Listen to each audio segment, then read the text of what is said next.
আনিসুর রহমান আশরাফি সাহেব, এই হুজুরের বয়ান আমি মাঝে মাঝে শুনি। আনিসুর রহমান সাহেবের কথা কয় সব গিয়ে একদম কলিজায় লাগে, সব কথা আনিসুর রহমান আশরাফি সাহেব হাফিজাহুল্লাহ, যার অনেক আলোচনা অনলাইনে আমার শোনার সুযোগ হয়, সৌভাগ্য হয়। মাশাআল্লাহ হযরত আছেন এবং আলোচনা পেশ করবেন।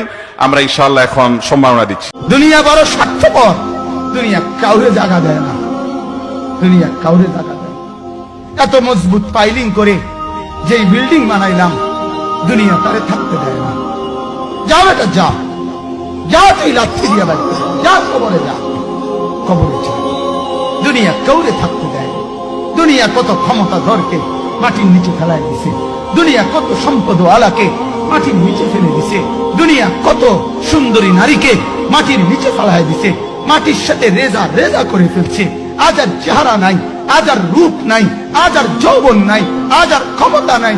এমন বাদশাহ ছিল পৃথিবীতে যার হাতের আঙ্গুলের ইশারায় মানুষের গর্দান উড়াইয়া দিত, যার হাতের ইশারায় উঠতো মানুষ, বসতো মানুষ।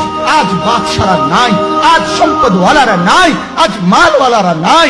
দুনিয়া কাউরে থাকতে দেয় না, কাউরে না দোস্ত, কাউরে দেয় না। দুনিয়া দাদারে আমার থাকতে দেয় নাই। আমার দাদারে আমি দেখছি, আজ আমার দাদা নাই। আমার নানারে আমি দেখছি, আমার নানা নাই। আমার দাদিরে আমি দেখছি, আমার দাদি নাই। আমার নানিরে আমি দেখছি, আমার নানি নাই। আমার বাবারে আমি দেখছি, 14 লক্ষ টাকা বাবার পেনশনের আমি সব ডাক্তারের পিছনে খরচ করে ফেলছি, বাড়ির ফসলের জমি বিক্রি করে ফেলছি। আমার বাপ যেন না মরে বারবার বারে হসপিটালে নিছি, কিন্তু দুনিয়া আমার বাপকে থাকতে দেয় না।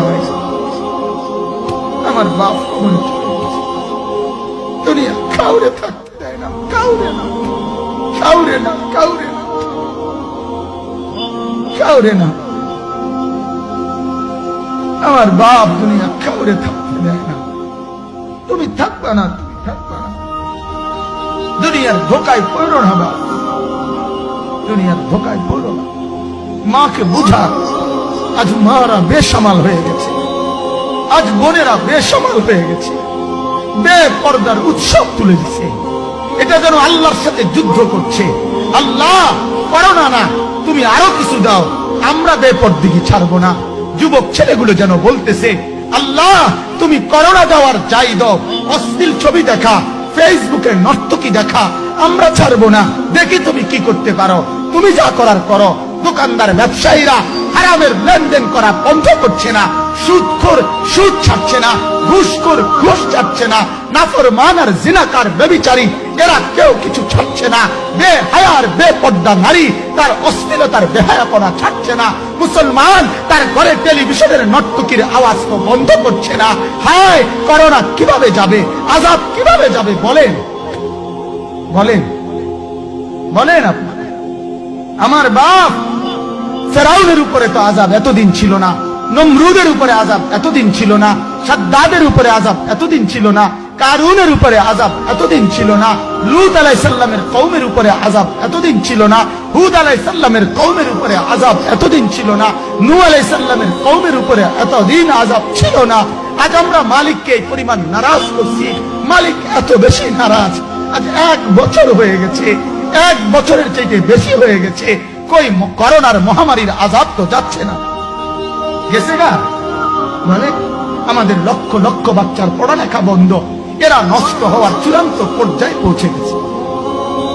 মোবাইল এদেরকে শেষ করে দিছে, লক্ষ লক্ষ ছেলে। গতকালকে এক মা আমার আত্মীয় ফোন দিয়া বলতেছে, সকাল 10টায় বাচ্চাটা ঘর থেকে মোবাইল লইয়া বাইর হইছে, রাতের 10টায় মা তারে ফোন দিয়া বলছে, বাপ ঘরে আসতি না, ভাত খাইতি না। বাচ্চা তারে বলতেছে, তোমার অসুবিধা কি, তোমার সমস্যা কি?